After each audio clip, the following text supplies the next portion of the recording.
दोस्तों एक छोटी सी फाइल, एक सिग्नेचर और एक डॉक्यूमेंट पूरी कंपनी की तकदीर बदल सकता है। और ये सब होता है यूएसएफडीए के इंस्पेक्शन के दौरान। यूएसएफडीए यानी United state food and drug administration एक ऐसा ग्लोबल रेगुलेटर है जो दुनिया भर में एक्सपोर्ट होने वाली दवाइयों की क्वालिटी, सेफ्टी और कंप्लायंस का गार्डियन है। जब कोई इंडियन फार्मा कंपनी अपना प्रोडक्ट अमेरिका में यानी कि यूएस में बेचना चाहती है तो यूएसएफडीए उस इंडियन फार्मा कंपनी की जो मैन्युफैक्चरिंग फैसिलिटी होती है उसका फिजिकल इंस्पेक्शन करता है। इस इंस्पेक्शन का मकसद होता है ये वेरीफाई करना कि ये मैन्युफैक्चरिंग यूनिट सीजीएमपी यानी कि करंट गुड मैन्युफैक्चरिंग प्रैक्टिसेस का पालन कर रही है या नहीं। इंस्पेक्टर चेक करते हैं फैसिलिटी की सफाई और मेंटेनेंस, इक्विपमेंट क्लीनिंग और वैलिडेशन, बैच रिकॉर्ड और एसओपी, क्वालिटी कंट्रोल यूनिट की फंक्शनिंग और सबसे इंपॉर्टेंट डेटा इंटीग्रिटी। अगर कोई मेजर गलती, नेग्लिजेंस या झूठ पकड़ा जाए तो पहले मिलता है फॉर्म 483, एक ऑब्जर्वेशन रिपोर्ट। अगर कंपनी इसका प्रॉपर जवाब नहीं दे पाती है तो इश्यू होता है एफडीए वार्निंग लेटर। और अगर सिचुएशन बहुत ही ज्यादा सीवियर हो तो लगता है इंपोर्ट अलर्ट, जो कंपनी के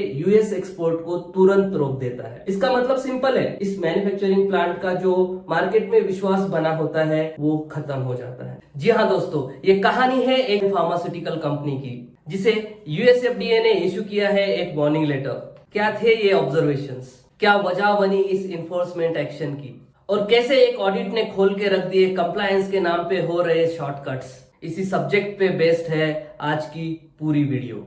ये कहानी शुरू होती है 5 दिसंबर 2024 को, जब यूएसएफडीए ऑडिटर ने साइट का दरवाजा खटखटाया।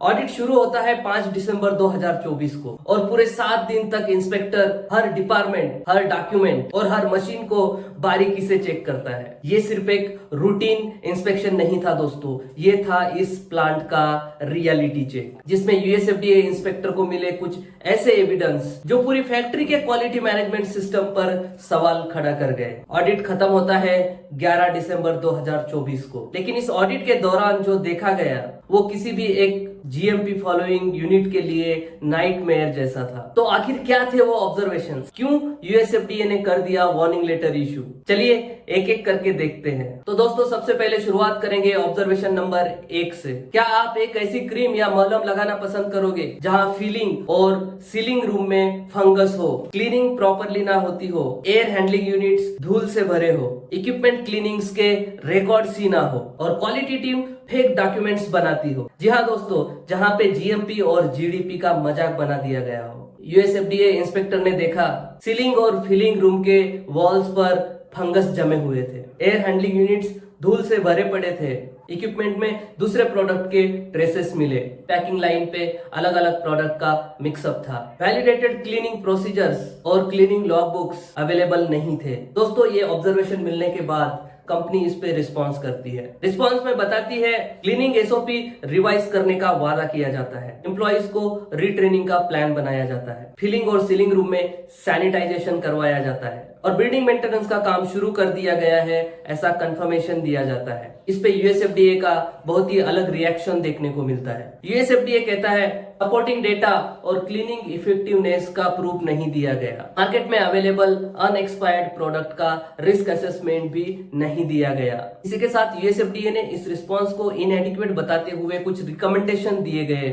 जिसमें retrospective cleaning assessment, APA implementation, cleaning validation program revision, building maintenance with photographic evidence, ये सारी चीजों की मांग की है। सेकंड ऑब्जर्वेशन, सोचिए दोस्तों, एक रूम जहां एक पैरासिटामोल पैक हो रहा हो और दूसरी तरफ एंटीसेप्टिक क्रीम और बीच में एक ही टेबल्स पे दोनों के कार्टन्स पड़े हो। यूएसएफडीए इंस्पेक्टर ने देखा एम्प्लॉइज फ्लोर पे बैठे मैनुअल पैकेजिंग और लेबलिंग कर रहे हैं, मल्टीपल ड्रग प्रोडक्ट एक साथ बिना सेपरेशन के पैक हो रहे थे, कोई प्रॉपर बैच रिकॉर्ड या डॉक्यूमेंटेशन अवेलेबल नहीं था, रिजर्व सैंपल एक्सपायर हो चुके प्रोडक्ट के साथ में रखे हुए थे, सैंपल स्टोरेज में रूटीन मॉनिटरिंग का भी अभाव था। दोस्तों इस पे कंपनी का रिस्पांस दिया जाता है, पैकेजिंग मटेरियल्स के लिए नए स्टैंडर्ड ऑपरेटिंग प्रोसीजर्स बनाए गए हैं, मटेरियल इश्यूइंग प्रोसेस को इम्प्रूव कर दिया गया है और वेयर हाउस एक्सपांड करने का भी प्लान है। दोस्तों इस पर यूएसएफडीए भी रिस्पॉन्स करता है। यूएसएफडीए का रिएक्शन बहुत ही अलग होता है। यहाँ पे यूएसएफडीए बताता है कि लॉन्ग टर्म प्लान दिए गए, लेकिन इंटरिम रिस्क कंट्रोल का कोई प्लान नहीं दिया गया। जो प्रोसीजर्स अपडेट करवाए हैं उसके इफेक्टिवनेस मॉनिटरिंग का भी कोई प्लान नहीं दिया गया। दोस्तों इस ऑब्जर्वेशंस को भी यूएसएफडीए ने पहले ऑब्जर्वेशंस की तरह इनएडिक्वेट बताया। दोस्तों तीसरा observation, the broken heart of quality.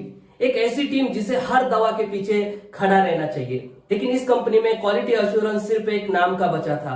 USFDA inspector ने देखा क्यूए यूनिट ने प्रोसेस वैलिडेशन के रिटर्न प्रोसीजर को रिव्यू तक नहीं किया था। Ongoing stability program properly establish नहीं थे। बैच प्रोडक्शन रिकॉर्ड इनकम्प्लीट था।